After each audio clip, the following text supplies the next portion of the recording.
जय हिंद बच्चों।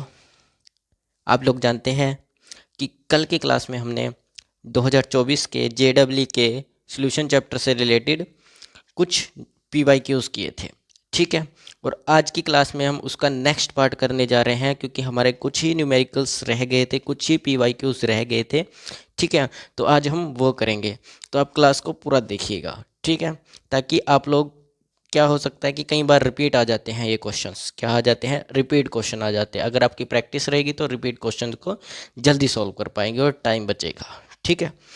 तो देरी ना करते हुए अपना पहला क्वेश्चन देखते हैं क्या है, ठीक है। पहला क्वेश्चन है कि एक अर्ध परमागम्य यानी कि सेमी परमेबल मेम्ब्रेन के भीतर 0.2 मोलल ग्लूकोज को बंद करके एक कृत्रिम कोशिका बनाई गई है, ठीक है। जब एक कृत्रिम कोशिका को 300 केल्विन पर 0.5 मोल NaCl के विलयन में रखा जाता है तो विकसित प्रासरण यानी कि ऑस्मोटिक प्रेशर ये आता है हमारा। हमें यहाँ पर x दिया गया है कि हमें यहाँ की जो मिसिंग वैल्यू है वो निकालनी है। क्या निकालनी है? ये मिसिंग वैल्यू जो है आपकी वो निकालनी है, जो इसमें दी नहीं है, और आपको किसी भी तरीके से वो निकालनी पड़ेगी, ठीक है। और आपको गिवन बहुत कुछ है इसमें। आर की वैल्यू गिवन है, NaCl का बोला गया है कि पूरी तरह से डिसोसिएशन हो चुका है, वियोजन हो चुका है, यानी कि वह सॉल्यूशन के अंदर पूरी तरह से घुल चुकी है, ठीक है। नमक जो है वो पानी में बिल्कुल तरह से घुल चुका है, पानी मान लो चाहे कुछ भी मान लो, पूरी तरह से घुल चुका है, ठीक है। सॉल्वेंट होता है वैसे, पानी तो नहीं, सॉल्वेंट मान लो, ठीक है। पूरी तरीके से क्या कर चुका है? घुल चुका है, डिसोशिएट हो चुका है, ठीक है। तो इसमें सबसे पहले आपको फोकस करना होगा जो प्रासरण दाब है, यानी कि ऑस्मोटिक प्रेशर के ऊपर। किसके ऊपर करना पड़ेगा आपको? कंसेप्ट जो आपका टारगेट होना चाहिए, आपको दिखाई जो देना चाहिए, सबसे मेन पॉइंट आपको एक साथ पकड़ लेना है। तो इसका मेन पॉइंट हमने जकड़ लिया कि क्या है, ऑस्मोटिक प्रेशर है। ऑस्मोटिक प्रेशर के ऊपर बात हुई है। और आप लोग जानते हैं कि सेमी परमेबल मेम्ब्रेन सिर्फ ऑस्मोटिक प्रेशर में या फिर रिवर्स ऑस्मोटिक प्रेशर में यूज़ की जाती है, लेकिन यहाँ पर हमें साफ साफ लिख दिया गया है कि ऑस्मोटिक प्रेशर है।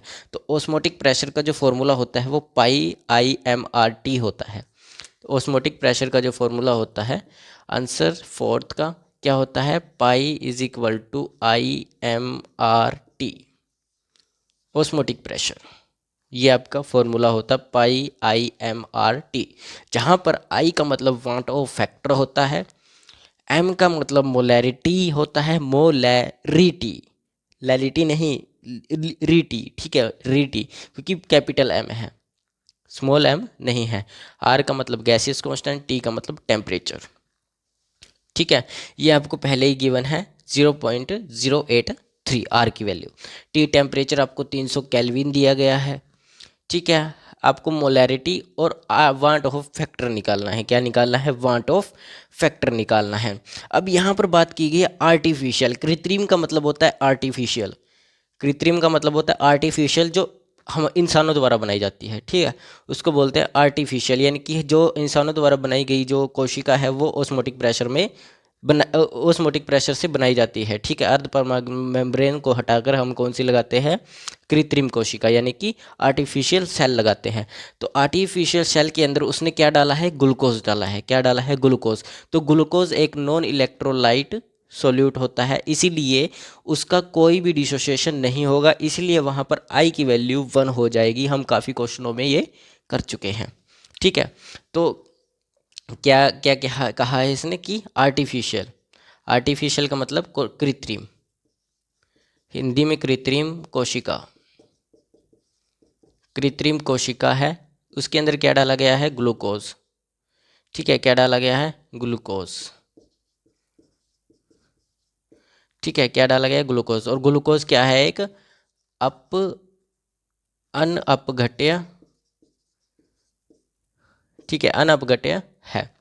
और अनअपघट्य के अंदर I की वैल्यू जो होती है वो होती है 1। अनअपघट्य का मतलब नॉन इलेक्ट्रोलाइट होता है।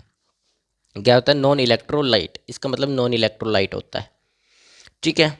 बन गई ये वाली कोशिका। अब आई की वैल्यू आपके पास निकल गई, लेकिन और उसने बाहर बाहर भी तो निकाला है कुछ ना कुछ, क्योंकि ऑस्मोटिक प्रेशर में क्या होता है कि जो सॉल्वेंट होता है, जो सॉल्वेंट होता है वो कम कंसंट्रेशन से ज़्यादा कंसंट्रेशन की तरफ भागता है।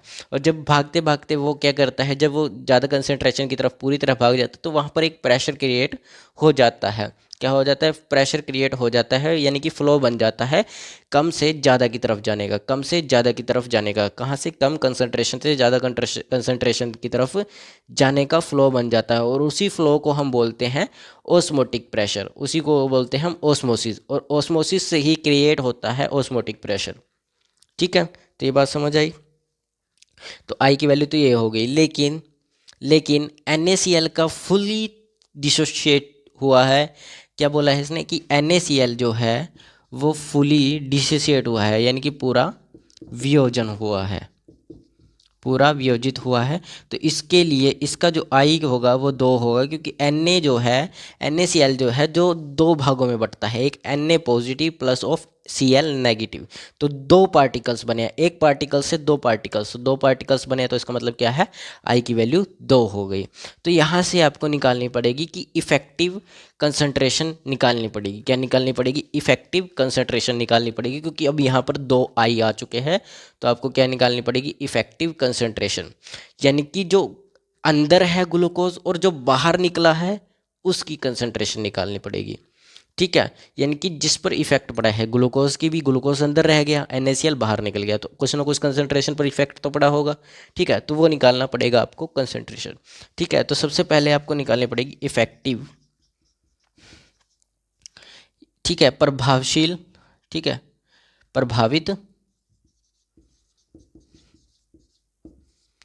प्रभावित मात्रा बोलेंगे कंसंट्रेशन को, कंसंट्रेशन को सांद्रता बोलेंगे। ठीक है, सांद्रता। ठीक है, क्या होगी? IM यही होगी, IM यही होगी। ठीक है, और आई किसके लिए? पहले ग्लूकोज के लिए, ग्लूकोज के लिए मैं G लिख देता हूँ।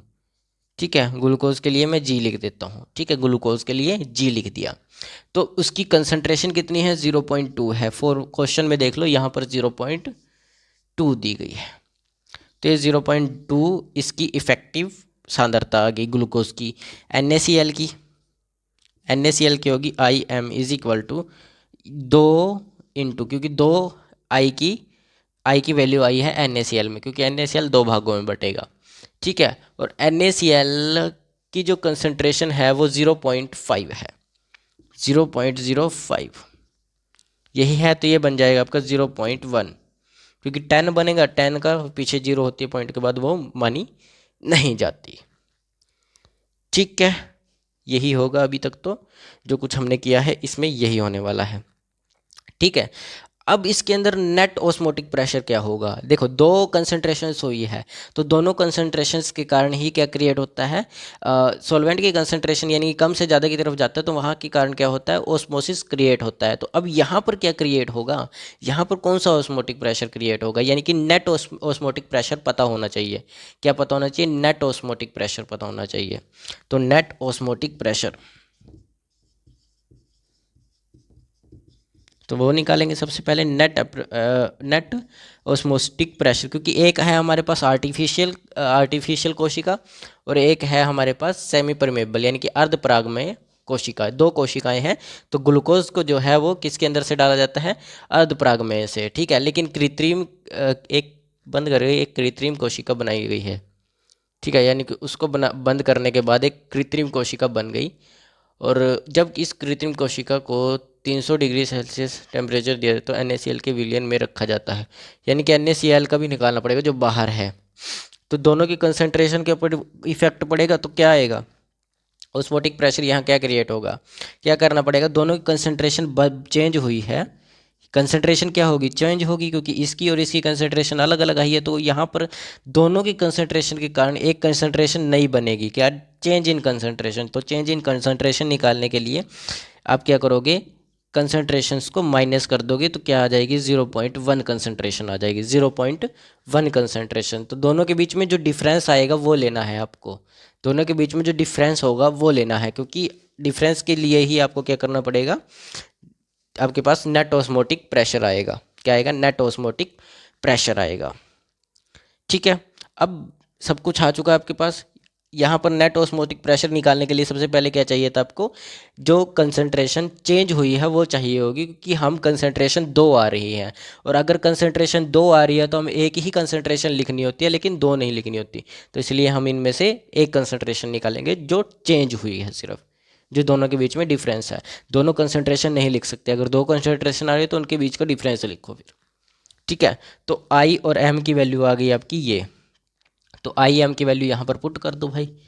पाई is equal to, net osmotic pressure निकालना है ना, तो आई एम की वैल्यू 0.1 आ गई, आर की वैल्यू 0.083 होती है, इनटू टेम्परेचर आपको केल्विन में ऑलरेडी गिवन है 300 केल्विन। कर लो भाई इसको आसानी से। इसके डिवाइडिंग में लग जाएगा 1000, 2 जीरो से 2 जीरो कैंसिल आउट। यहाँ पर बचेगा क्या? यहाँ पर 2 जीरो से 2 जीरो कैंसिल आउट। ठीक है, बची 1 जीरो, यहाँ से भी 1 जीरो बच गई। तो पाई की वैल्यू जो आई है वो 100, 3 9 3 से 24, 294। ठीक है, डिवाइडेड बाय 100 है, तो 2.49, 2.49 आपकी आंसर आएगा। ठीक है, लेकिन अब हम क्वेश्चन के अकॉर्डिंग चलेंगे। देखो 2.49 तो आपका ऑस्मोटिक प्रेशर आ गया, लेकिन क्वेश्चन के अकॉर्डिंग क्या है, आपको माइनस की 10 की पावर बनानी होगी, 10 की पावर इनवर्स बनाना होगा आपको। तो कैसे बनाओगे यहाँ पर 10 की पावर इनवर्स? आप क्या करो, इसके डिवाइडिंग में जो ये था ना, ये वाला 100, अब इसके डिवाइडिंग में ये 100 था, तो इसको बना लो 10 रखो। ठीक है, तो पॉइंट लग गई यहाँ पर। अब पॉइंट लग गई यहाँ पर, अब इस 10 को ऊपर ले जाओ, ले गए। ठीक है, अब इसको ऊपर ले जाओ, हो गया, बन गई ना सेम ऐसे ही 10⁻⁻1, 10⁻⁻1।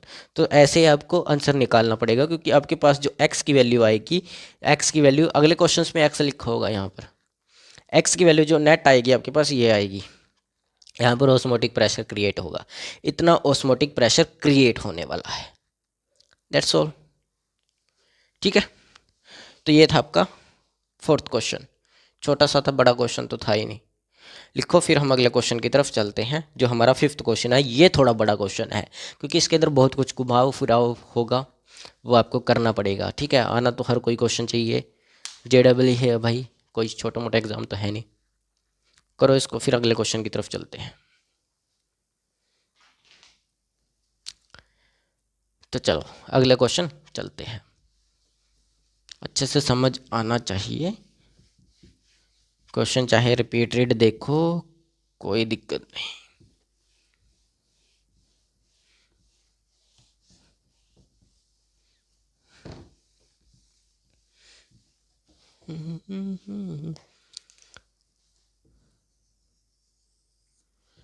ये मैं इसलिए डालता हूँ क्योंकि क्वेश्चन इधर भी सॉल्व हो जाएगा फिर, वरना इस साइड लिख लिया, अब ये टाइम बचता है इसको लिखने से इनको टाइम बचता है आपका। ठीक है, तो 5th क्वेश्चन है कि यह मानते हुए कि एक एसिटिक एसिड को पानी में वियोजित होता है, यानी कि एक एसिटिक पानी में वियोजित हो जाता है, यानी कि पूरी तरह से डिसोशिएट हो जाता है। ठीक है, इसका वियोजन स्थिरांक यानी कि डिसोसिएशन कांस्टेंट 6.25 इंटू 10⁻⁻5 है। ठीक है, और यदि 5 ml एसिटिक एसिड को 1 लीटर पानी में घोला जाता है, तो विलियन -x इंटू 10⁻⁻2 पर जम जाता है। ठीक है, यानी कि आपको x की वैल्यू निकालनी होगी। देखो मैंने बोला था x आएगा, तो x की वैल्यू निकालनी होगी अब की बार, यानी कि इस पर वह जब विलियन जो बना है एसिटिक एसिड को पानी में जब डाला गया तो उससे एक विलियन बना। ठीक है, और उसी विलियन का जो स्थिरांक है वो आपके पास ये आ गया, यानी कि कांस्टेंट, डिसोसिएटिंग कांस्टेंट आपके पास ये आ गया। ठीक है, और उसी यदि 5 ml एसिटिक एसिड को 1 लीटर पानी में घोला गया, यानी कि आपको अब कंसंट्रेशन दी गई है, वॉल्यूम किसकी, एसिटिक एसिड की वॉल्यूम दी गई है और पानी की भी वॉल्यूम दी गई है, तो दोनों में अब उसमें घोल दिया गया। अब उसी से एक विलियन बना 5 ml एसिटिक एसिड से, और 1 लीटर को मिलाने के बाद क्या बना, विलियन बना। और उस विलियन का, तो विलियन -x इंटू 10⁻⁻2 डिग्री सेल्सियस पर जम जाता है, तो वो विलियन जम जाता है इतने टेम्परेचर पर, हमें वो टेम्परेचर निकालना है। ठीक है, और बोला गया है आगे बशर्ते जो शुद्ध पानी है वो 0 डिग्री सेल्सियस पर जमता है, यानी कि 273 केल्विन पर जमता है। ये आप लोगों को पता ही है, ठीक है। तो आपको निकालना है एक्स की वैल्यू, फाइंड एक्स। वो देखो साइड में लिखा हुआ है फाइंड एक्स।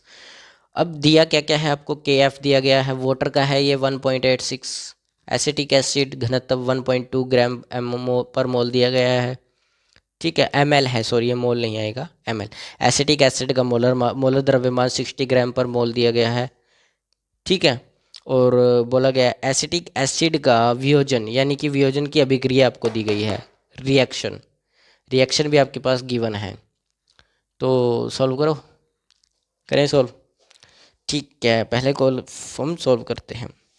तो सबसे पहले मैंने आपको हमेशा बोला है कि आपको मेन पॉइंट पर फोकस करना है, मेन पॉइंट। क्वेश्चन पूरा भूल जाओ, कितना बड़ा क्वेश्चन है कोई दिक्कत, इससे को कोई मतलब नहीं। मेन पॉइंट क्या बोला है, मेन पॉइंट बोला है कि जम जाता है, जम जम मतलब फ्रीजिंग, क्या हो जाता है, फ्रीजिंग। कोलिगेटिव प्रॉपर्टी में फ्रीजिंग इन डिप्रेशन होता है, फ्रीजिंग इन डिप्रेशन, ये फॉर्मूला आपके पास होता है, फ्रीजिंग पॉइंट डिप्रेशन फार्मूला। तो लगा दो फिर वही, फ्रीजिंग पॉइंट डिप्रेशन फार्मूला आपका होता है delta T F is equal to I K F M, यही आपका फॉर्मूला होता है, यही होता है ना फॉर्मूला। तो सबसे पहले मेन पॉइंट पर फोकस करना था, तो हमें पता चल गया क्या है।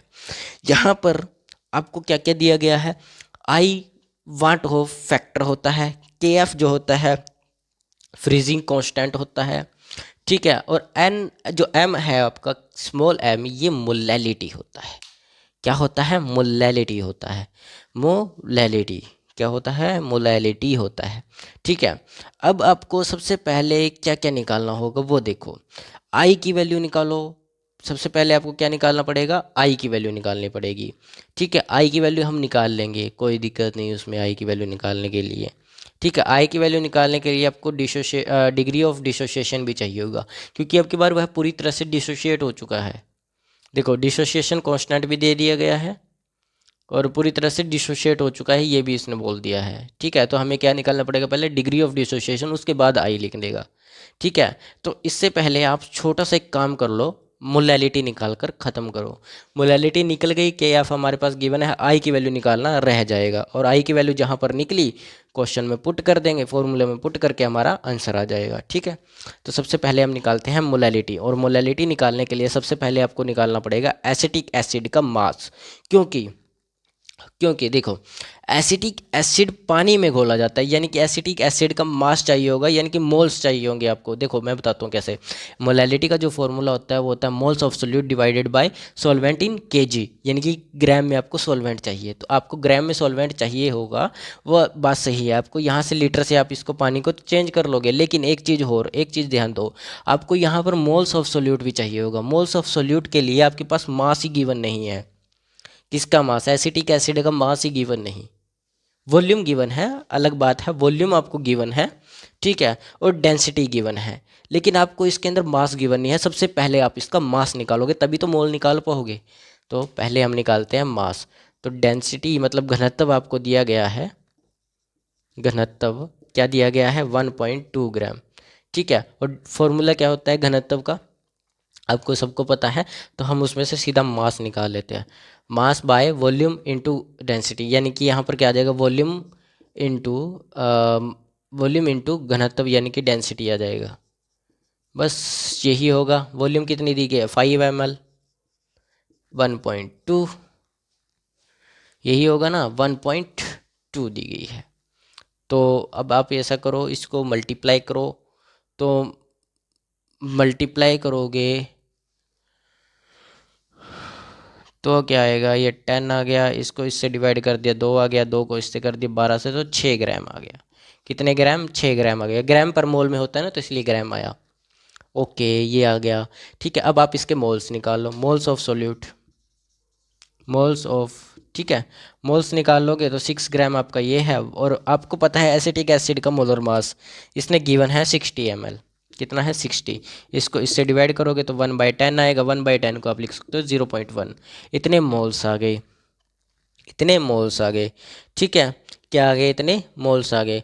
अब आपको वाटर को भी कन्वर्ट करना पड़ेगा वाटर को भी कन्वर्ट करना पड़ेगा, और आपको वाटर का एक मिनट, इसमें वाटर का नहीं लिखा मैंने क्या। चलो, वाटर की जो डेंसिटी है वो 1 ग्राम से 1 gram divided by centimetre cube दी गई है, तो हम उसको भी चेंज कर लेंगे। यानी कि solvent is equal to 1 gram centimetre cube है, तो आप इसको लिख सकते हो 1 लीटर। 1 लीटर क्या हो जाता है 1000 ml, और 1000 ml को हम लिख सकते हैं ग्राम में। ठीक है, ये आपका आ गया 1000 ग्राम। कितना आ गया 1000 ग्राम। यानी कि कहने का क्या मतलब है, आपको केजी में चाहिए तो 1 kg आपके पास सॉल्वेंट आ गया, वाटर आ गया, 1 किलोग्राम वाटर आ गया। अब मोलैलिटी में पुट कर दो। मोलैलिटी मोल्स ऑफ सोल्यूट कितना है 0.1।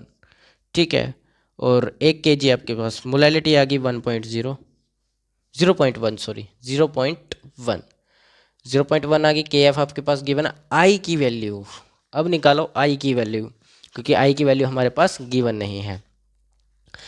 ठीक है, आपको अब देखो, अब आप आई की वैल्यू कहीं से नहीं निकाल पाओगे, क्योंकि अब की बार आपको डिसोसिएशन पूरी दी गई है, और डिसोसिएशन कांस्टेंट आपको एक चीज़ के लिए दिया गया है। आपको एक फॉर्मूला पता होता है डिसोसिएशन का, डिग्री ऑफ डिसोसिएशन निकालने के लिए एक फॉर्मूला होता है आपका, क्या होता है, ठीक है, degree of dissociation, degree of dissociation, ये एक फॉर्मूला होता है आपका। ठीक है, क्या होता है, K A is equal to C alpha square, यही होता है सी अल्फ़ा स्क्वायर। ठीक है, यहाँ पर आपको ये जो है ये होता है आपका डिसोसिएशन कांस्टेंट। के ए की वैल्यू गिवन है 6.25 इंटू 10⁻⁻5, ये आपको गिवन है। ठीक है, और सी की वैल्यू भी आपने निकाली है 0.1, सी की वैल्यू भी 0.1 निकाल ली। मतलब यहाँ से अल्फ़ा निकाल लो, क्या निकालो, अल्फ़ा। तो अल्फ़ा निकालोगे तो alpha is equal to root of, क्योंकि यहाँ स्क्वायर है तो स्क्वायर भी चढ़ेगा, तो के ए डिवाइडेड बाय सी, ये आ गया। तो वैल्यूज पुट करो, के ए की वैल्यू 6.25 इंटू 10⁻⁻ माइनस कितना दिया गया है, -2 -5 दिया गया है, कितना 5 डिवाइडेड बाय 0.1। ठीक है, सॉल्व कर लो इसको, इसको सॉल्व करो, इसको सॉल्व करोगे तो, अगर इसको सॉल्व करोगे तो सॉल्व करें इसको, इसके डिवाइडिंग में लगा लो 100। ठीक है, रूट ऑफ, ये आपको समझ आ गया ना, यहाँ पर सी है यार। ठीक है, ये आ जाएगा 625 डिवाइडेड बाय 100 मल्टीप्लाइड बाय 10⁻⁻5। ठीक है, डिवाइडेड बाय 1/10, जीरोज में कन्वर्ट कर लिया भाई हमने। तो अल्फ़ा इज इक्वल टू आपके पास आएगा, यहाँ पर है ये, तो 2 जीरोज से 2 जीरोज इसमें से कट जाएगी, तो आपके पास बचेगा 625 इंटू 10⁻⁻3, क्योंकि 2 चली गई वहाँ से।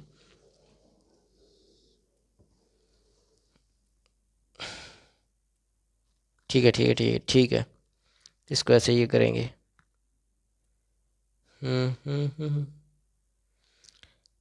अब यहाँ पर 3 बची, तो आप ये क्या करो, अल्फ़ा इज इक्वल टू, अब ये वाला 10 जो है ये रेसिप्रोकल में ऊपर चला जाएगा, 1/10 था।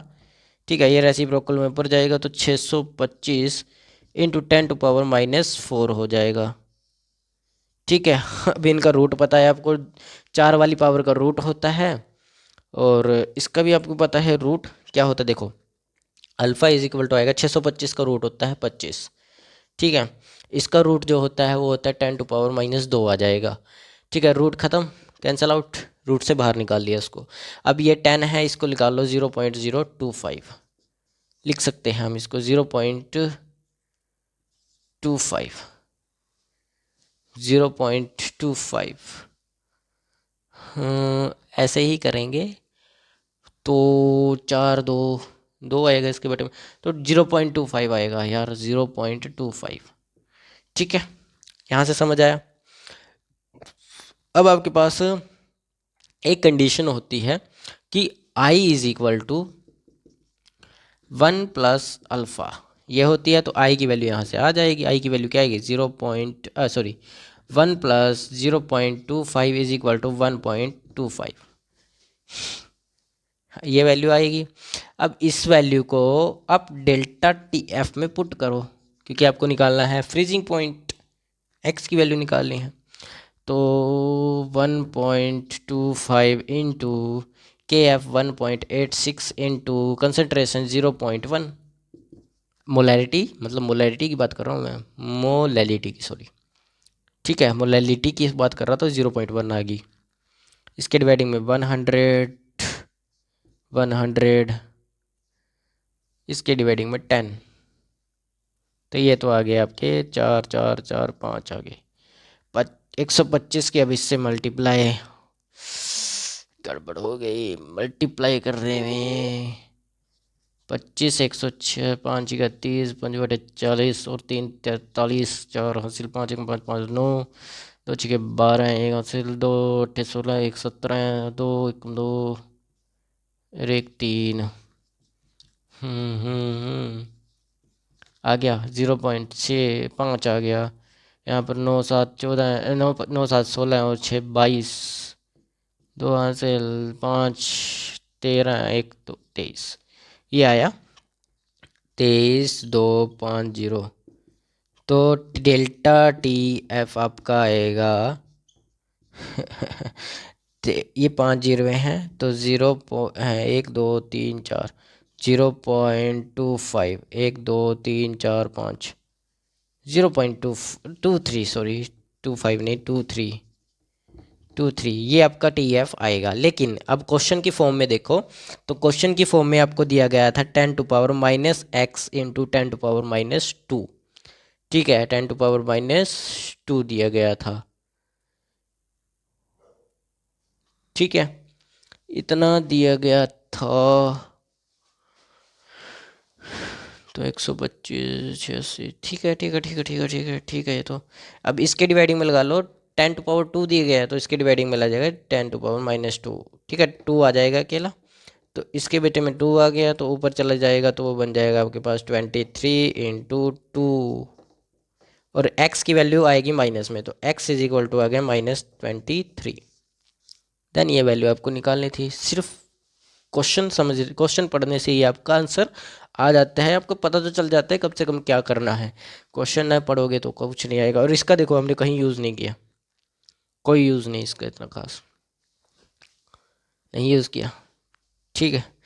लिखो, क्वेश्चन हो चुका है। फिर अगले क्वेश्चन की तरफ चलते हैं भाई, ठीक है।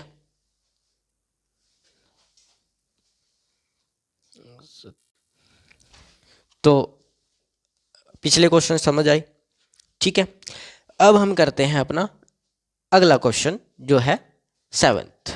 6th मैं करवाऊंगा आपको, 6th मैंने नहीं लिखा अभी, क्योंकि वो है कंसेप्चुअल, उसमें दिया गया है सिर्फ कंसेप्ट, ठीक है। तो कंसेप्ट वाला मैं लास्ट में कराऊंगा आपको, ठीक है वो 6th क्वेश्चन, लेकिन बाद में कराऊंगा। वो कथन के ऊपर है, यानी कि कथन 1 कथन 2, उसको समझाना पड़ेगा, सिर्फ समझाने के लिए है वो, क्वेश्चन सॉल्व करने के लिए नहीं है। उसमें से आपको सही गलत देखना है कौन सा है, और उसके ऊपर मैं कंसेप्ट समझाऊंगा, और वो बाद में देखेंगे, ठीक है। पहले हम देखते हैं 7th क्वेश्चन, ठीक है।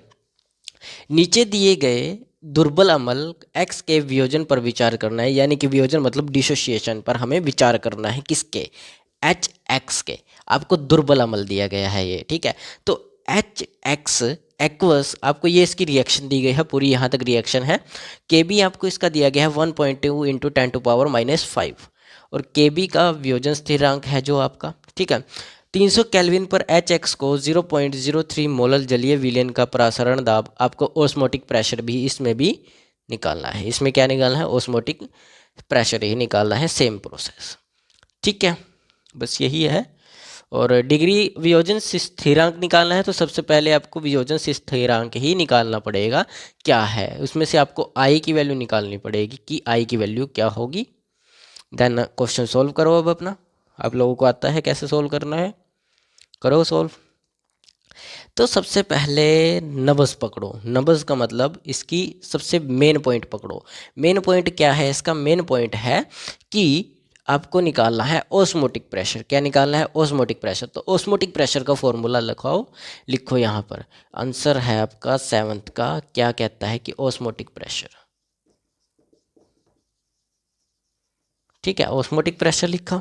ऑस्मोटिक प्रेशर का जो फॉर्मूला होता है, आपने अभी भी इसको सॉल्व किया है, IMRT।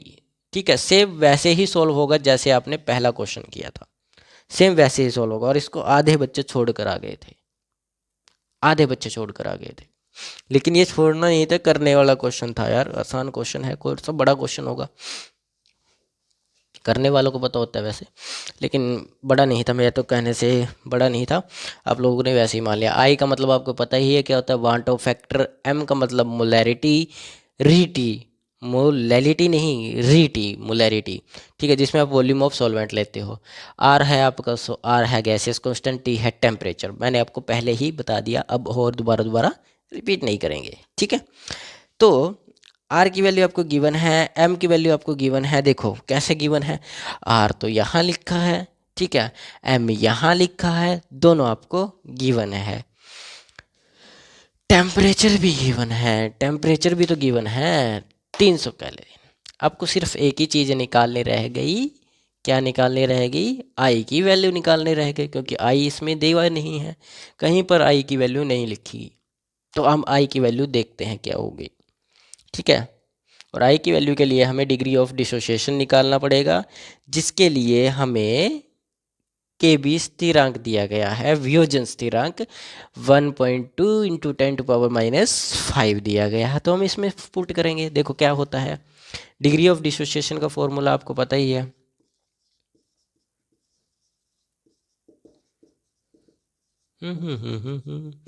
के A is equal to C alpha square.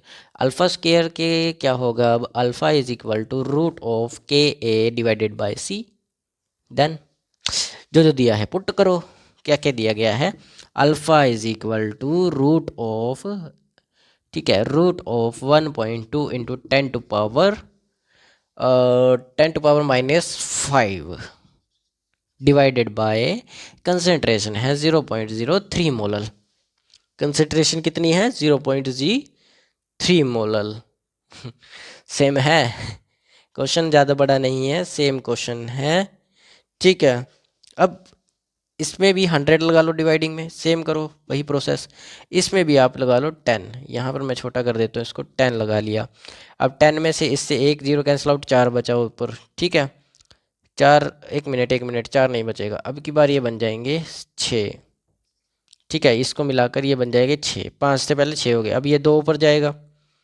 ठीक है, 2 ऊपर कैसे, देखो रूट ऑफ 1.2 इंटू 10⁻⁻6 इंटू में 10⁻²। ठीक है, तो ये आ जाएगा आपका 12 है, 1.2 नहीं है, 12 हैं, 3 चौके 12 हैं, 4 आ जाएगा, 3 से 12 कट जाएगा, 4 आ जाएगा। ठीक है, अब ये ऊपर इसमें तो माइनस होगा। ठीक है, तो नीचे मैं लिख देता हूँ फिर भी 3, क्योंकि अब रह गया 3 नीचे अकेला। अब ये 3 से इसको कैंसिल आउट कर दिया, 4 आ गया, 4 इसकी जगह पे, और इसमें से 2 गए तो ये आ गया आपके पास 10⁻⁻4। और अल्फ़ा की वैल्यू आपके पास आएगी 2 इंटू 10⁻⁻2। सेम प्रोसीजर, इसको बना लो 0.02। अल्फ़ा की वैल्यू आ गई। अल्फ़ा की वैल्यू के लिए हमारे पास एक कंसेप्ट होता है आई निकालने के लिए, 1 प्लस अल्फ़ा। क्योंकि हमने पहले कर लिया तो हम दोबारा दोबारा इसको ऐसे आराम आराम से नहीं समझेंगे। तो ये आ गया आपके पास 1.02, ये आई की वैल्यू आ गई। आई की वैल्यू अब जाकर फॉर्मूला में पुट कर दो, सब कुछ आपको गिवन है। तो pi is equal to, power है अभी याद रखना। ठीक है, आई की वैल्यू आई आपके पास 1.02 इंटू एम की वैल्यू 0.03, आर की वैल्यू 0.083, 300 केल्विन। इसके डिवाइडिंग में लगा लो 1000, 2 जीरो से 2 जीरो कैंसिल आउट। ठीक है, इसके डिवाइडिंग में लगा लो 100, इसके डिवाइडिंग में भी 100। ठीक है, कुछ नहीं बचा, 3 की अब 3 से मल्टीप्लाई करोगे, 3 3 9 इंटू 102 इंटू में 83। एक मिनट, के बी का कोई मतलब नहीं है इसमें, हाँ पाई है, हाँ ऑस्मोटिक प्रेशर निकालना है ना, तो ऑस्मोटिक प्रेशर में के बी वगैरह कहाँ से होता है। चलो 9 की अब 2 से गुना कर लो, 9 एकम 9 दूनी 18 है, एक हासिल, एक का एक आ गया, 9 एकम इनटू में 83 डिवाइडेड बाय इनके ये 2 जीरोज़, ये 3 5 जीरोज़, 3 4 5। सेम करो इसको भी, 3 से 918, 83, 3 8 ज़ा 24, 2 आ गया, 3 1 ज़ा 3 और 2 5, 3 9 ज़ा 8, 3 9 ज़ा 27 इंटू 8 है ये 8 बड़ी 64 का 4 6 हासिल, 1 6 14, 1 हासिल, 8 72 और 1 73, 9 11 1 3 और 3 6 7, सेम आ गया 76। यहाँ पर लिख दें मिटाकर इसको, 76 164, कितना है 76 164, पाई की वैल्यू आ गई 76 164 डिवाइडेड बाय आपका आया 5 लाख 1 लाख, तो ये आ जाएगा आपके पास 0.76 आ जाएगा। 0.76 आया तो पाई इज इक्वल टू आपको किस में चाहिए, 10 टू पावर 2 चाहिए होगी। तो 10 टू पावर 2 बनाने के लिए इसके डिवाइडिंग में 100, तो 7 1 1 भी लगा लो इसके पीछे, तो ये आपका आ जाएगा इतना, 76 ही लगाओ क्योंकि आपको 10 टू पावर बनाना है ना। दो, ये आपका पूरी तरह से आंसर आ गया, एक्स की वैल्यू यहाँ से आ जाएगी, यानी कि प्रसारण दाब आ जाएगा 76। कितना आएगा 76, एकदम करेक्ट आंसर है, करेक्ट। लिखो, फिर अगले क्वेश्चन की तरफ चलते हैं। अगला क्वेश्चन है हमारा 8th। लिखो इसको, लिखो जल्दी जल्दी जल्दी जल्दी जल्दी लिखिए, हमें क्वेश्चन सारे करने हैं आज।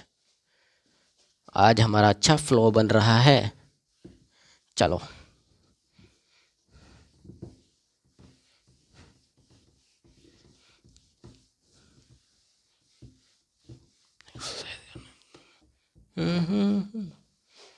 हो गया। अब देखो क्वेश्चन नंबर अगला, अगला नहीं 8th। एक विद्युत अपघटय यानी कि नॉन इलेक्ट्रोलाइट Ab2 के 10 ग्राम को 100 ग्राम पानी में मिलाया जाता है, यानी कि 10 ग्राम भाग को 100 ग्राम पानी में मिलाने पर बना विलयन 100.52 डिग्री सेल्सियस पर उबलता है, यानी कि मेल्ट होता है। इस विद्युत अपघटक के अनियन की मात्रा डिग्री ऑफ आयोनाइजेशन निकालनी है हमें, यानी कि अल्फ़ा की वैल्यू निकालनी है। और आपको बस गिवन है Ab2 मोलर मास 200 ग्राम पर मोल गिवन है, ठीक है।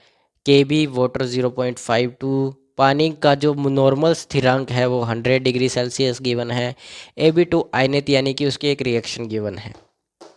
सबसे पहले मेन पॉइंट पकड़ो, अब क्या है मेन पॉइंट है, आपको डिग्री ऑफ आयोनाइजेशन निकालनी है। डिग्री ऑफ आयोनाइजेशन निकालनी है, क्या निकालनी है, डिग्री ऑफ आयोनाइजेशन। आयोनाइजेशन के लिए आपको 3 चीज़ें चाहिए होगी। अब इसमें बॉइलिंग पॉइंट की बात हो रही है, बॉइलिंग पॉइंट की, तो बॉइलिंग पॉइंट की बात है तो आप बॉइलिंग पॉइंट ही लोगे। क्या लोगे, बॉइलिंग पॉइंट। क्या लोगे, बॉइलिंग पॉइंट लोगे। तो बॉइलिंग पॉइंट का फॉर्मूला लगाओगे, कौन सा लगाओगे, हाँ एलिवेशन इन बॉइलिंग पॉइंट का फॉर्मूला लगा लो। आंसर नंबर, ठीक है, answer number 9th, 8th sorry, elevation in boiling point, elevation in boiling point, ठीक है, एलिवेशन इन बॉइलिंग पॉइंट क्या होगा, delta T F is equal to I K B into M. अब molality, आपको I की value सब निकालना पड़ेगा। क्या करना पड़ेगा, सबका सब निकालना पड़ेगा। सबसे पहले आपको निकालना है इसमें टेम्परेचर चेंज। और आपको एक बार फॉर्मूले के बारे में बता दूं, आई का मतलब यहाँ पर होता है वाट ऑफ फैक्टर, के बी का मतलब आपका बॉइलिंग स्थिरांक यानी कि कांस्टेंट, और एम का मतलब कैपिटल एम नहीं है तो स्मॉल एम है, तो इसका मतलब होगा मोलैलिटी। क्या होगा, मोलैलिटी, ठीक है। तो मोलैलिटी होगा, अब मोलैलिटी के पहले मोलैलिटी निकालने से पहले आपको ये निकालना पड़ेगा, डेल्टा टी एफ नहीं, बी। तो चेंज इन टेम्परेचर निकालना पड़ेगा। तो चेंज इन टेम्परेचर निकालने के लिए आपको क्या करना पड़ेगा, टेम्परेचर उसने खुद दिया है, आपको टेम्परेचर गिवन है, कितना दिया गया है 100.52 और नॉर्मल टेम्परेचर इतना। तो नॉर्मल टेम्परेचर निकालने के लिए डेल्टा टी बी के लिए आपको क्या करना पड़ेगा, नॉर्मल टेम्परेचर कितना है पानी का 100 डिग्री सेल्सियस है, ठीक है 100 डिग्री सेल्सियस है। एक मिनट, माइनस में नहीं आएगा, नॉर्मल नहीं, पहले आप लिखोगे 5.2 माइनस ऑफ 100 इंटू में आएगा आपके पास 0.52, यही आएगा नॉर्मल। नॉर्मल माइनस कर दो एक्चुअल पॉइंट से, एक्चुअल बॉइलिंग पॉइंट से नॉर्मल वाला माइनस कर दो, कर दिया। के बी की वैल्यू आपके पास है। अब सिर्फ आपके पास आई की वैल्यू नहीं है, आई की वैल्यू निकालनी पड़ेगी, पहले आई की वैल्यू क्या करनी पड़ेगी, निकालनी पड़ेगी, ठीक है। एक मिनट, आई की वैल्यू भी अगर ना निकाले तो भी कोई फ़र्क नहीं पड़ेगा। आई की वैल्यू पहले ना निकाल कर हमें एम की वैल्यू चाहिए होगी, हमें इसी फॉर्मूले से निकालेंगे आई की वैल्यू, क्योंकि ना तो हमें इसके अंदर के ए गिवन है, क्योंकि पिछले क्वेश्चंस में हमें के गिवन होता था, लेकिन के अब की बार नहीं गिवन है, ना ही कंसंट्रेशन। तो पहले मोलैलिटी निकालिए, इसको मैं दो भागों में बांट देता हूँ, मोलैलिटी निकाल लो भाई। मोलैलिटी के फॉर्मूले में आपको पहले सबसे पहले निकालने पड़ेंगे मोल्स ऑफ सोल्यूट, मोल्स निकालने पड़ेंगे। मोल्स निकालो, पहले किसके निकालने हैं, मोल्स निकलेंगे विद्युत अपघटक के, ए बी टू के, ए बी टू के। तो 10 ग्राम मास है, मोलर मास ये रहा, मोलर मास 200 ग्राम, इसको इससे डिवाइड करो, ये आ जाएगा 0.05 मोल। डिवाइड डिवाइड करके देखना, आपका यही आएगा 0.045, ठीक है। अब आपको moles of solute divided by mass in KG, पानी सॉल्वेंट का मास केजी में चाहिए होगा, सॉल्वेंट इज इक्वल टू आपको दिया गया 100 ग्राम, इसको केजी में कन्वर्ट करो, किसमें, केजी में कन्वर्ट करो। अब मोलैलिटी निकाल लो यहाँ से, m is equal to 0.05 divided by 1 K ji, 1 K जी क्यों, 0.1 के जी, 0.1 के जी, ठीक है। तो ये आपका आएगा 100, 10, एक जीरो से एक जीरो कैंसिल आउट, 5, 0.5 बचेगा, 0.5, ये आपकी आ जाएगी मोलैलिटी, क्या आएगी, मोलैलिटी आ जाएगी। अब यहाँ पर आप रखो और आंसर निकालो, क्योंकि आपके पास डेल्टा टी बी भी है। अब डेल्टा टी बी की वैल्यू आप फॉर्मूले में पुट करोगे, delta T B is equal to I M, I of K B into molality. I की वैल्यू निकालनी है आपको, के बी की वैल्यू इसने गिवन दी है 0.25, 0.52। इधर आ जाता हूँ, मैं आपको दिखाऊंगा सब कुछ यहाँ पे लिखा हुआ जो जो है, ये देखो के बी की वैल्यू सेम, आई की वैल्यू निकालनी है, डेल्टा टी बी की वैल्यू आपने खुद निकाली है 0.52, ठीक है, इनटू में 0.52 आपने खुद निकाली है, और आपको एम की वैल्यू आपने अभी भी निकाली 0.5, ठीक है। अब आई की वैल्यू के लिए इसको सबको नीचे भेजो, नीचे भेजोगे तो 0.52 डिवाइडेड बाय 0.52 इंटू में 0.5 इज इक्वल टू आ जाएगा आई की वैल्यू, 0.52 से 0.52 कैंसिल आउट, 1/5/10, यही ना आएगा 10, तो इसको रेसिप्रोकल करोगे तो 2 आ जाएगा। तो आई की वैल्यू कितनी आएगी, 2, आई की वैल्यू आ जाएगी 2, ठीक है। आई की वैल्यू 2 आ गई। अब डिसोसिएशन निकाल लो भाई, डिसोसिएशन निकाल लो ना। डिसोसिएशन निकालने के लिए आपको सबसे पहले फॉर्मूला याद होना चाहिए आई निकालने के लिए। आई निकालने के लिए फॉर्मूला होता है आपके पास 1 प्लस n माइनस 1 अल्फ़ा, यही ना होता है फॉर्मूला। ये फॉर्मूला n की वैल्यू निकालने के लिए आपको n की वैल्यू निकालनी पड़ेगी, डिसोसिएशन कितना हुआ है। डिसोसिएशन कहाँ से पता चलेगा, ये दिया गया है, देखो डिसोसिएशन जो इक्वेशन है आपको गिवन है A2 plus of 2B inverse, ये गिवन है। तो यहाँ पर एक पार्टिकल से यहाँ पर हमारे पास बने हैं 1 + 2 × 3 पार्टिकल्स बने हैं। तो n की वैल्यू 3 आ गई, पुट कर दो, 1 प्लस इसकी वैल्यू आई की 2 है, 1 plus of 3 minus 1 into alpha, ये आ गया आपके पास, इधर जाएगा 1, ये माइनस हो जाएगा ना इसमें से, 2 में से, तो यहाँ पर बचेगा 2 अल्फ़ा, तो आ जाएगा 1/2, तो 0.5 आपकी अल्फ़ा की वैल्यू आ जाएगी। कितनी आ जाएगी? 0.5 अल्फ़ा की वैल्यू, जो आपको निकालनी थी, लेकिन आपको क्या निकालना था? क्वेश्चन फॉर्म में। देखो, डिग्री ऑफ डिसोसिएशन 10⁻⁻5 बनानी है, तो इसके वाला जो 10 है डिवाइडिंग वाला, इसको ऊपर भेज दो, तो alpha is equal to 5 into 10⁻⁻1 आपके पास क्वेश्चन फॉर्म में आ जाएगी, जो क्वेश्चन में फॉर्म दी गई है। ये रहा। मान के चलो, इसको अगर x बोला गया है तो आपको यहाँ पर x की वैल्यू आ जाएगी 5। तो सैम यार, आसान क्वेश्चन था, कोई बड़ा क्वेश्चन नहीं था। ठीक है राजा, इसको लिखो, फिर हम अगले क्वेश्चन की तरफ चलते हैं, जो है आपका 9th क्वेश्चन। ठीक है, 9th क्वेश्चन भी करते हैं, फिर हम उसके साथ साथ हम आगे क्वेश्चंस भी करेंगे। 3 क्वेश्चन आपके आगे रह जाएंगे। एक तो 6 की कराना है मुझे, एक 11th कराना है, और एक 10th और एक 11th, ये 2 क्वेश्चन कराने हैं मुझे आपको आगे भी। लिखो, फिर अगले क्वेश्चन की तरफ चलते हैं। तो मिटा दें? ओके।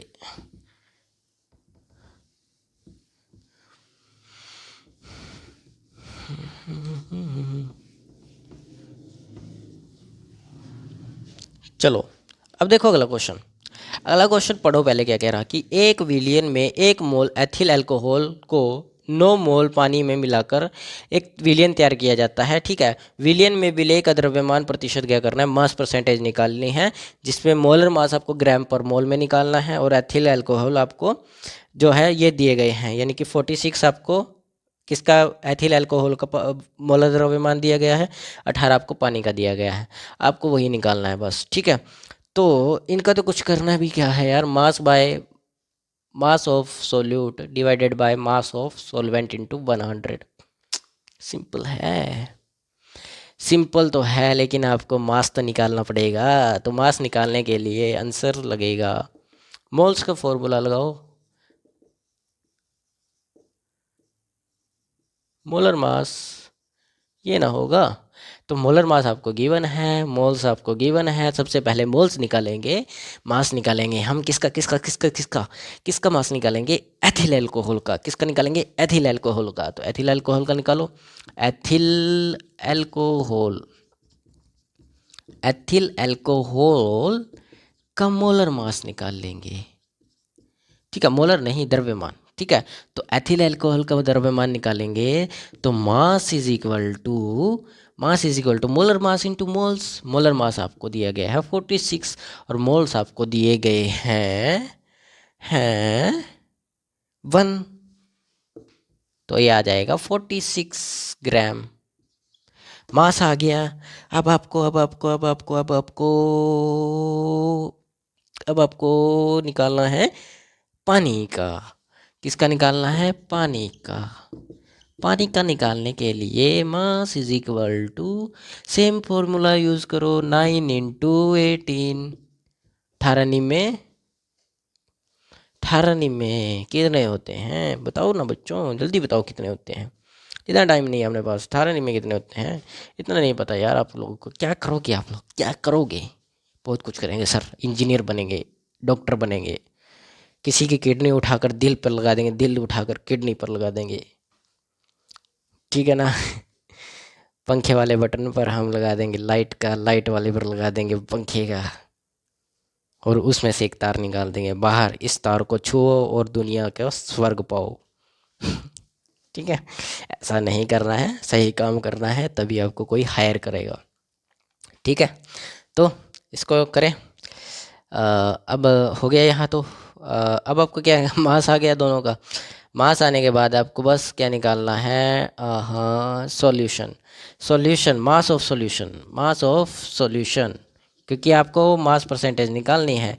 तो 160 plus of 46 is equal to 6 8 आ जाएगा, 4 10 आ जाएगा, 1 जाएगा, 208 ग्राम। कितना आ जाएगा? 208 ग्राम। हाँ, 208 ग्राम आएगा।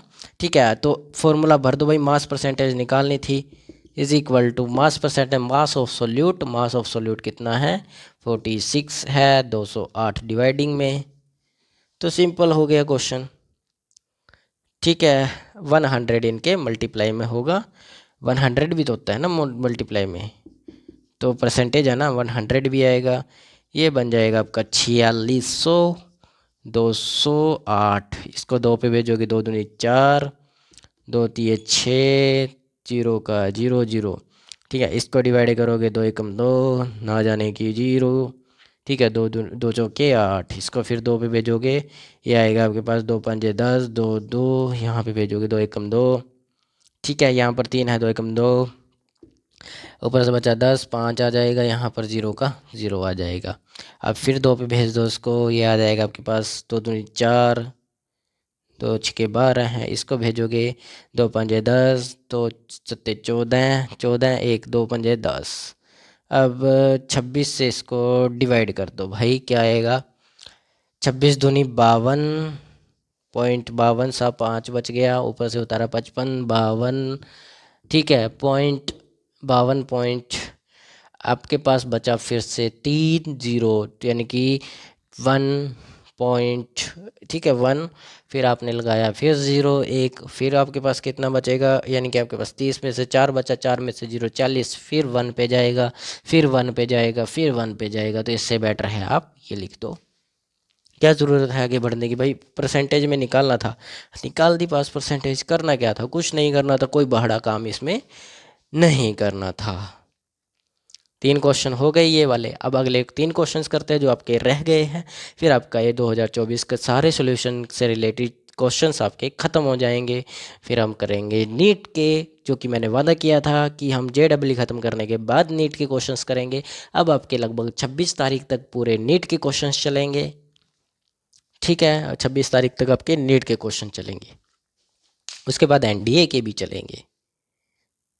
चलो अगला क्वेश्चन देखते हैं, 11th क्वेश्चन। और आपके यहाँ पर क्वेश्चन खत्म हो जाते हैं, लेकिन एक क्वेश्चन रह गया है जिसका नाम है सिक्स्थ क्वेश्चन है कंसेप्चुअल बेस, वो आपको समझाना है, उसमें ज़्यादा टाइम नहीं लगेगा। पहले एक क्वेश्चन समझ लेते हैं, छोटे छोटे क्वेश्चन हैं। देखो, यूरिया के एक जलीय विलयन में मोललता 4.44 m है। विलयन यूरिया का मोल फ्रैक्शन x इंटू 10⁻³ है। ठीक है, तो x का मान आपको निकालना है, x का मान आपको निकालना है। तो निकालो निकालो ना, कि देख दे हो मेरे पे, मेरी तरफ क्या देख रहे हो, करो करो करो क्वेश्चन करो। सबसे पहले मोलैलिटी समझो क्या होती है। मोलैलिटी का फॉर्मूला क्या होता है, मोलैलिटी का फॉर्मूला होता है moles of solute divided by solvent in kg। ठीक है, सॉल्वेंट इन kg। क्या आपको सॉल्वेंट गिवन है? नहीं सर, नहीं भाई जान, हमें तो सॉल्वेंट वगैरह गिवन नहीं। तो फिर कैसे निकालोगे? हाँ, कैसे निकालोगे? एक जलीय विलयन 1 kg आएगा यहाँ पर, ये 1 kg। अब मोलैलिटी का मतलब सबसे पहले देखो, अगर इसको एक भी मान ले, एक जलीय विलीन, ठीक है, तो आपको मोलैलिटी का एक मीनिंग पता होना चाहिए, पूरी तरह से डेफिनेशन पता होना चाहिए। तो डेफिनेशन क्या होती है मोलैलिटी की, कि 1 kg वाटर के अंदर जो यूरिया है, 1 किलो वाटर के अंदर यूरिया कितना है, वो क्या बताती है, मोलैलिटी बताती है। ये पता है आप लोगों को, ये डेफिनेशन होती है मोलैलिटी की, कि 1 किलोग्राम सॉल्वेंट के अंदर कितना सॉल्यूट पाया गया है, कितने मोल ऑफ सॉल्यूट है। ठीक है, तो आपको वही निकालना है ना, मोल्स ऑफ सॉल्यूट निकाल लो, यूरिया के मोल्स निकाल लो, अपने आप आंसर आ जाएगा। ठीक है ना, तो सबसे पहले हमें पता है मोलैलिटी की डेफिनेशन क्या होती है। यहाँ पर समझ लेते हैं, या यहाँ पर समझा देता हूँ, छोटा सा जगह बचा है, इसको भी पढ़ देते हैं। देखो, मोलैलिटी जो होती है आपकी, मोलैलिटी उसकी डेफिनेशन जो होती है आपकी, 1 kg सॉल्वेंट में यूरिया, सॉरी, सॉल्यूट की मात्रा, 1 किलोग्राम विलायक में सॉल्यूट, सॉरी, विलेय की मात्रा। ठीक है, यानी कि हमारे पास सॉल्वेंट कितना आ गया, 1 किलोग्राम, वाटर की वैल्यू 1 किलोग्राम। ठीक है, वाटर की वैल्यू 1 किलोग्राम, मोलैरिटी आपको गिवन है 4.44, कहाँ गया ये, कहाँ गया, 4.44। ठीक है, तो मोलैरिटी का फॉर्मूला लगाओ, 4.44 डिवाइडेड बाय इंटू में मोल्स ऑफ सोल्यूट, क्योंकि तो हमें निकालने हैं। सोल्यूट। क्वेश्चन मैंने अभी समझाया नहीं है आपको, मैं बताऊंगा क्वेश्चन क्या कहता है। पहले आप इसको करो, 1 kg सॉल्वेंट है, इसको ऊपर भेज दो तो आपके पास जो मोल्स आ गए वो आ गए मोल्स ऑफ सोल्यूट। ठीक है, मोल्स ऑफ सोल्यूट। अब देखो क्या कह रहा है क्वेश्चन। मोल्स ऑफ सोल्यूट निकल गए, मोल्स ऑफ सोल्यूट निकल गए।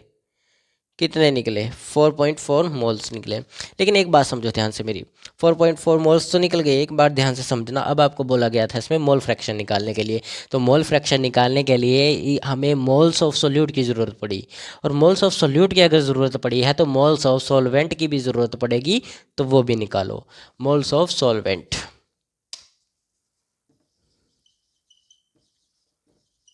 सॉल्वेंट।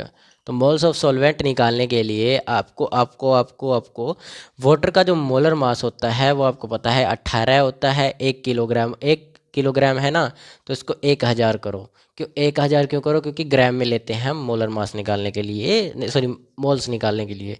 इसको डिवाइड करोगे तो 55.56 आपके पास आएगा, क्योंकि हम इसको काफ़ी बार डिवाइड कर चुके हैं, हमारे याद हो गया।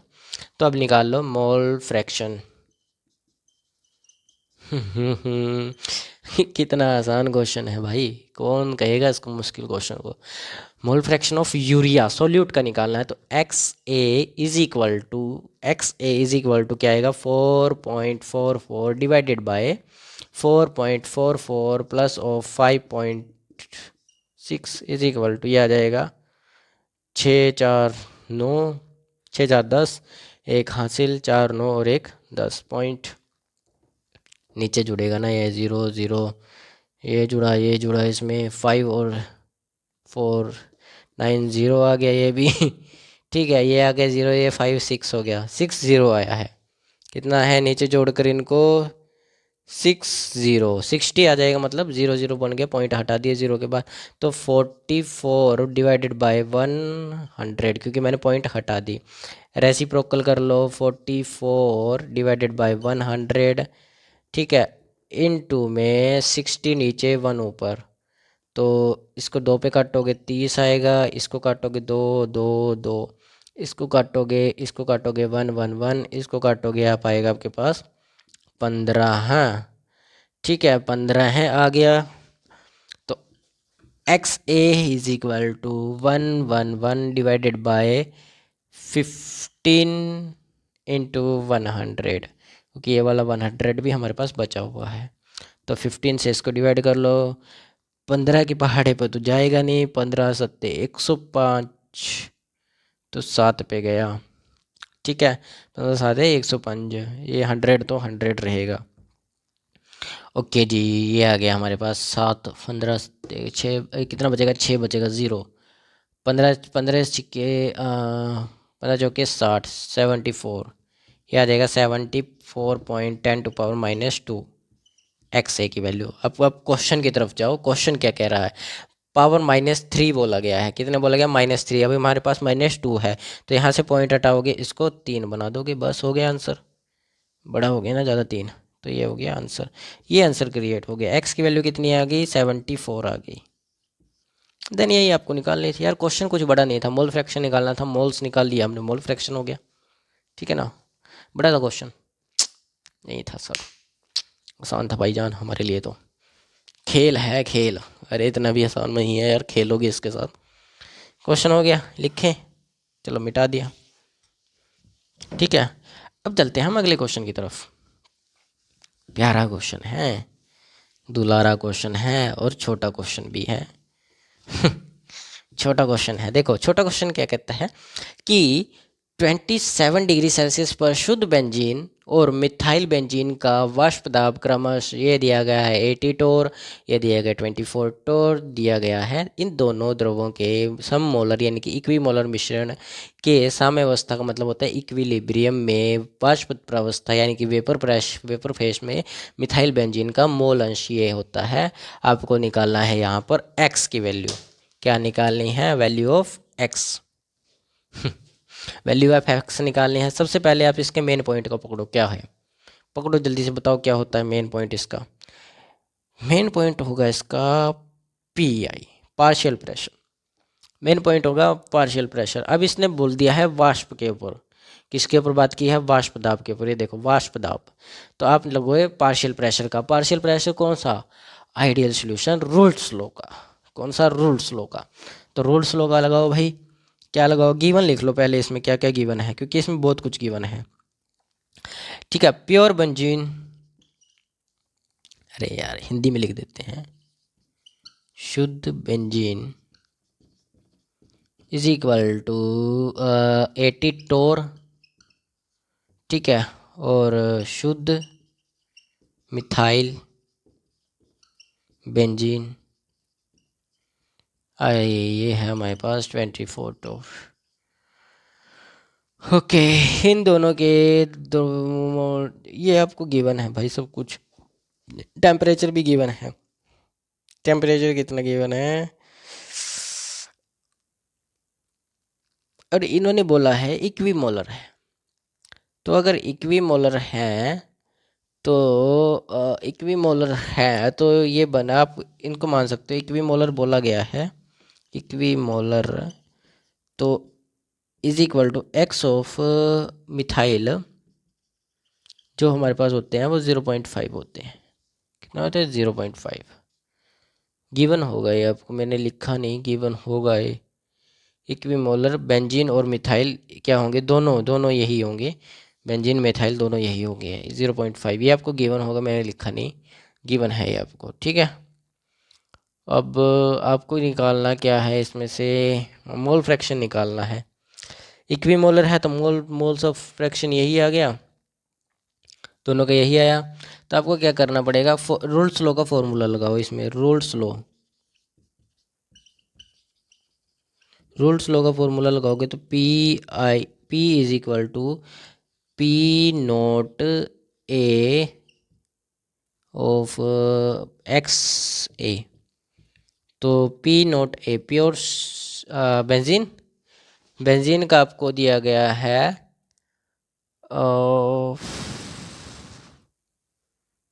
5/10,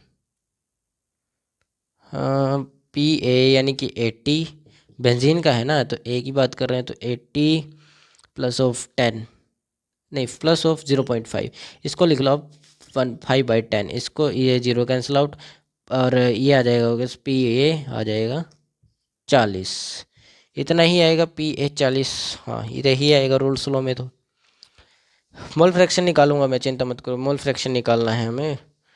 तो मोल फ्रैक्शन निकालने के लिए सबसे पहले आपको पार्शियल प्रेशर भी निकालना पड़ेगा। वेपर फेस के अंदर आपको मोल फ्रैक्शन निकालना है, तो वेपर फेस का हम निकालेंगे, चिंता मत करो। वेपर फेस का मोल अंश निकालना है, आपको पता है वो क्या होता है, Y I is equal to, I मान लो चाहे ए मान लो, P total divided by P naught, शायद यही होता है पार्शियल प्रेशर। ठीक है, P total by partial naught. तो हमें ये निकालने के लिए हमें पहले पी टोटल निकालना पड़ेगा।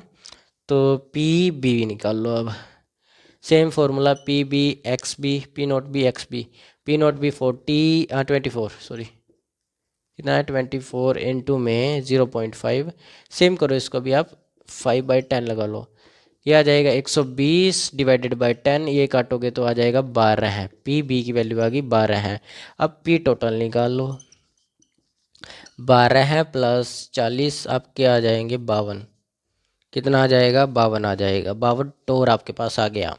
अब वेपर प्रेशर का मोल फ्रैक्शन निकालना है, वेपर फेस में मोल फ्रैक्शन निकाल लो बस। अब ये देखो ना आपके पास ये आ गया, ये आपको गिवन है वेपर फेस मोल फ्रैक्शन, क्योंकि वेपर फेस का मोल फ्रैक्शन निकालना ना बिल्कुल आसान है। वाई ए का याद रखो, पी टोटल, तो पी टोटल आपके पास आया 52 डिवाइडेड बाय, अब पी नोट दिया गया है, पी नोट ए आएगा, क्या आएगा, सॉरी उल्टा लिख दिया question formula, P A divided by P total ये आएगा। ठीक है, तो P A by P total, तो पी टोटल डिवाइडेड बाय 52, ए है 80, आ जाएगा आपके पास वाई ए। तो सिंपल था क्वेश्चन, इससे अलावा आपके पास कुछ नहीं होना था। किसका निकालना है हमें, चेक कर लेते हैं। हमारे पास मेथाइल बेंजीन, मेथाइल बेंजीन है, तो मेथाइल बेंजीन का जो आया है 12 आया है, पी ए जो है वो 12 आया है इसका। ठीक है, पी ए कितना आया है 12 है, पी ए नहीं, मिथाइल का निकालना है तो बी होगा फिर ये, क्योंकि मिथाइल बोला गया। बेंजीन का निकालना तो यही होता, यहाँ पर बी आएगा फिर। ठीक है, पी बी निकालना है तो बी आएगा। हो गया। 52 को 12 से डिवाइड कर लो भाई, 6 आ गया, यहाँ पर बचेगा 2, 6, इसको फिर डिवाइड करो, ये बचेगा आपके पास 13 दूनी 26, यहाँ आएगा 3। अब 30 हो गया, 13 एकम 13 है, 0.3। ठीक है, 13 एकम 13 है, 0.3, 13 दूनी 26, 26 पे चला जाएगा ना, 3 आ गया, 3 26। और फिर आगे भेजोगे आप इसको, फिर कितना बचेगा, 26 में से 4 बचा, 4 0 आ गया, 13 3 39। ठीक है, ये आया। आपको किस में लिखना है क्वेश्चन में, देखो 10⁻⁻2 में लिखना है, तो ये बहुत है, काफ़ी है। ठीक है, तो 0.10⁻2 है, इसके डिवाइडिंग में लगा लो 100, तो ये 100 चला जाएगा 23 इंटू -10⁻, ये तो x की वैल्यू आपके पास आ जाएगी 23। देन इसमें भी आपको x की वैल्यू निकालनी थी, तो आ गई 23। तो ये थे आपके सारे के सारे क्वेश्चंस। और आज हम अगला क्वेश्चन भी देख लेते हैं। ठीक है, इसको लिखो, फिर हम अगले क्वेश्चन को समझ लेते हैं क्या कहता है। ठीक है, तो ऐसा करते हैं, क्लास बहुत लंबी हो चुकी है, आप लोग बोर हो जाएंगे देखते देखते।